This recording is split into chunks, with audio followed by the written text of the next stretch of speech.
Bem-vindo à aula Setores Perene e Anticrise. Agora vamos começar mais uma vez a entrar bastante em análise ali, agora já de setores, né? Falar um pouco sobre algumas ações que estão dentro desses setores que eu considero perene, são setores anticrise, setores blindados. É claro que em uma crise todos os setores da indústria sofrem, né? Todos os setores de um país vêm a sofrer.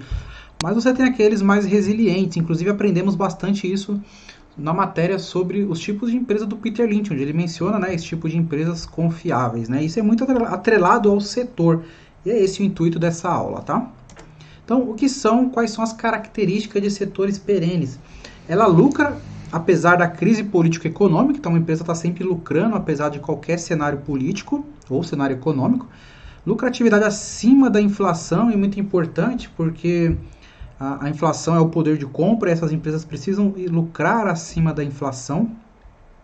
Elas são resilientes, então elas passam por qualquer tipo de evento que venha acontecer no mundo, né, no país origem ou até mesmo no mundo, elas estão ali sendo resilientes, empresas que possuem muito tempo, né, empresas que possuem mais de 50 anos de existência, são tipos de empresas resilientes, mas nem sempre como uma empresa é centenária ou uma empresa que tem mais de 50 anos, ela necessariamente é lucrativa, ela pode ser resiliente, mas não necessariamente lucrativa, então por isso que ela tem que atender todos esses critérios.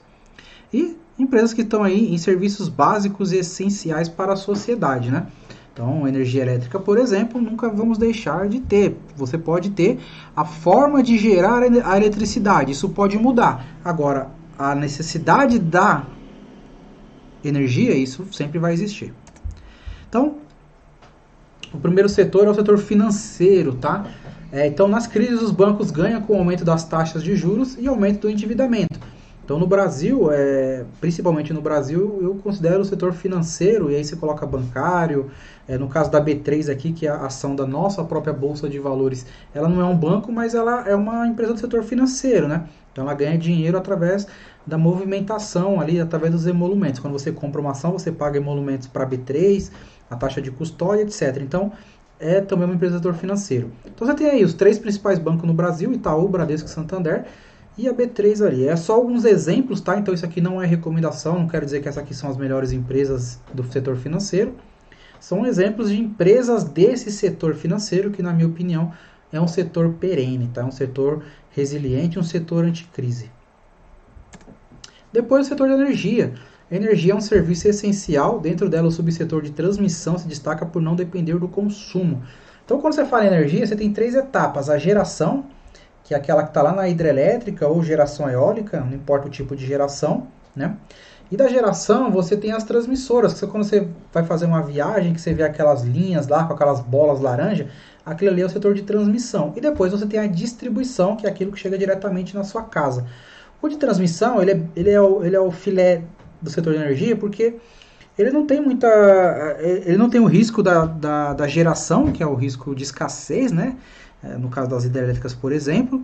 Ele não tem o risco de inadimplência do setor de distribuição.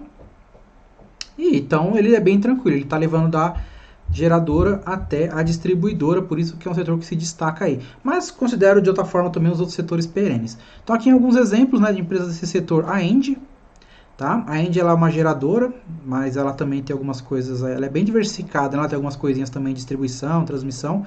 A mesma coisa com a EDP, que é a NBR, que ela também é uma holding do setor de energia também, agora entrando bastante na transmissão, mas o foco dela sempre foi a geração e a distribuição. A Taesa, que é só uma transmissora, e a STET, que aí é uma geradora também, e agora voltada bastante a energias renováveis. É o que eu falei, né? Você pode mudar a forma de gerar energia, mas sempre vai ser necessário ela. Então, para mim é um setor perene e tem diversas elétricas na Bolsa Brasileira, mas muitas assim. Deve ter mais de 15 elétricas com capital aberto na Bolsa Brasileira, tá? Aqui eu selecionei algumas que eu acho interessante, mas que não é recomendação de compra. O setor de saúde também eu acho um setor bastante perene, né? Temos que destacar a demografia favorável, cada vez mais haverão mais pessoas idosas e também conforme as pessoas aumentam a renda, é esperado que queiram serviços de saúde de qualidade. Então coloquei medicina diagnóstico, Fleury, uma administradora de planos de saúde, vida, uma corretora, né, que é a Qualicorp, outra medicina diagnóstica, que é a Hermes Pardini, e a Apivida, que é um plano de saúde. Particularmente, eu não considero plano de saúde perene, tá? Na minha trajetória profissional já vi vários falirem. Ao contrário de uma medicina diagnóstica, quanto mais velha a população e quanto mais se utiliza, é melhor para o Fleury, por exemplo, uma empresa de medicina diagnóstica, que presta o serviço de medicina diagnóstica. No caso de um plano de saúde, quanto mais você usa, é pior, né? Porque tem uma relação sinistralidade e prêmio. Então, um prêmio é o valor da fatura que você paga, a sinistralidade é o tanto que você utiliza. Isso no plano de saúde, quanto mais as pessoas vão utilizando, é pior, né? Então, além de tudo, é um setor altamente regulamentado. Então, o plano de saúde, ele é altamente regulamentado pelo órgão regulador, que no caso é a ANS, né? Que é a Agência Nacional de Saúde. Então, tem diversas regras que eles têm que seguir, limite de reajuste, etc. Então, coloquei aqui a Apvida, que é o destaque desse setor, né? Junto com a Notre Dame, a GNDI, que também tem capital na Bolsa. Mas eu particularmente não considero plano de saúde perene. O setor de saúde, sim, ele é perene, tá? Pelo menos é a minha opinião. A Qualicorp ela é uma corretora e administradora de benefícios, então ela não é um plano de saúde, mas ela está diretamente atrelada a planos de saúde. Ela depende deles, né, das operadoras, para poder ofertar para associações e etc. Tá?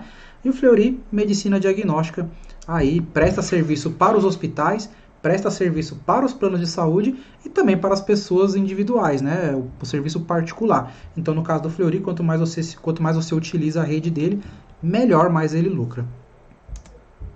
Mais alguns setores perenes, tá? Saneamento, né? Então, nesse momento mesmo estamos com o marco do saneamento aí, algumas empresas podendo ser privatizadas, podendo expandir a questão do saneamento básico no Brasil, e é um setor que também é um bem essencial, né? Não tem como você não ter saneamento. Seguros, que historicamente é um bom setor, o Warren Buffett tem bastante na carteira o setor de seguros. Então, aqui no Brasil a gente tem a Porto Seguros, tem a BB Seguridade, né? Tem a Sul América, tem a WIS Corretora, que não é seguro, mas é corretora de seguros. E você tem a IRB, né, que é uma resseguradora, onde ela faz resseguros para seguradoras, não para você, pessoa física, nem para empresas, né? Ela faz ela faz seguros para seguradoras. E o setor de alimentos e bebidas, né? Sempre vão precisar de se alimentar e precisar beber. Então, também considero um setor perene. E aí nós temos uma comunidade no Facebook, né? E lá eu fiz essa mesma enquete, o que o pessoal considera como setor perene. E deu basicamente aquilo que eu coloquei, né? E mudou só a ordem aí. Então, para eles, energia, o financeiro, barra bancário, né? Alimentos e bebidas, entrou ali na lista deles, saneamento e seguros. Então, na opinião da nossa comunidade buy and hold aí, eles consideram esses setores perenes. E tem um método que vai ser uma das próximas aulas, que é as 5 forças competitivas de Michael Porter, onde nós vamos entrar em detalhes de como você consegue identificar não só um setor perene, mas como uma empresa, o produto da empresa, que é o método das 5 forças competitivas, tá? Não vou falar nesse vídeo, vamos falar nos próximos vídeos sobre essa metodologia, tá bom? Te espero na próxima aula.